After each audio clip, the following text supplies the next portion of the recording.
बुलंदशहर के औरंगाबाद में 13 साल के बाद में एक युवक लौट आया। ये वही युवक था जिसको 13 साल पहले सांप ने डस लिया था और वो मर गया था।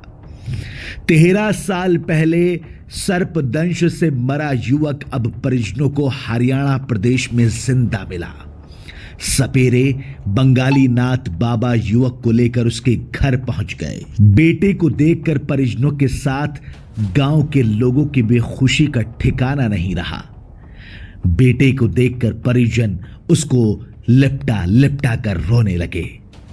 शनिवार शाम बाबा युवक को लेकर फिर से अपने आश्रम ले गए, लेकिन कहानी और भी ज्यादा पेचीदा तब हो गई जब यह सवाल हुआ कि आखिर 13 साल के बाद में मरा हुआ युवक लौट के वापस कैसे आ गया। यह कहानी बुलंदशहर के औरंगाबाद गांव सूरजपुर टीकरी की है, जहां पर सुखपाल सैनी का 13 साल पुत्र दीपू करीब 13 साल पहले भूसे की कोठरी से दराती निकालने के लिए गया और वहां उसे सांप ने डस लिया, जिसकी वजह से वो मर गया। परिजनों ने दीपू के शव को ब्रजघाट स्थित गंगा में प्रवाहित कर दिया था। अब वहां से सपेरे उसके शव को पलवल के गांव नागल, जहां पर बंगाली नाथ बाबा रहते हैं, उनके आश्रम पर ले गए। वहां पर दीपू के सिर से बाल उखाड़ कर देखा तो सपेरों को यह उम्मीद जगी कि यह किशोर जीवित हो सकता है, जिंदा हो सकता है। बंगाली नाथ बाबा के मुताबिक किशोर को वो बंगाल स्थित अपने गुरु के यहां ले गए। वहां इलाज के दौरान किशोर जिंदा हो गया और उसके पलवल आश्रम पर ले आए।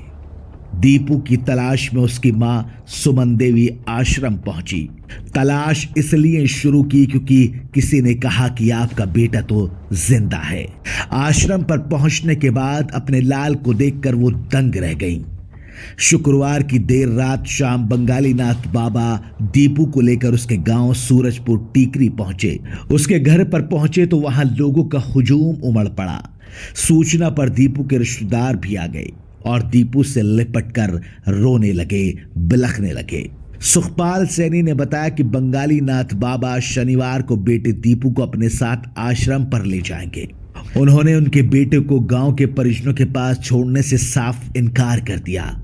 दीपू 5 भाई बहनों में सबसे छोटा है, लेकिन सवाल अभी तक तस का जस है कि आखिर मरा हुआ युवक जिंदा कैसे हो गया। और सवाल यह भी है कि जब उसको आश्रम वापस ले जाया गया है तो फिर दीपू अपने माँ बाप के पास में कैसे लौटेगा। इलाके में इस कहानी को सुनने के बाद कई तरह के सवाल उठाए जा रहे हैं।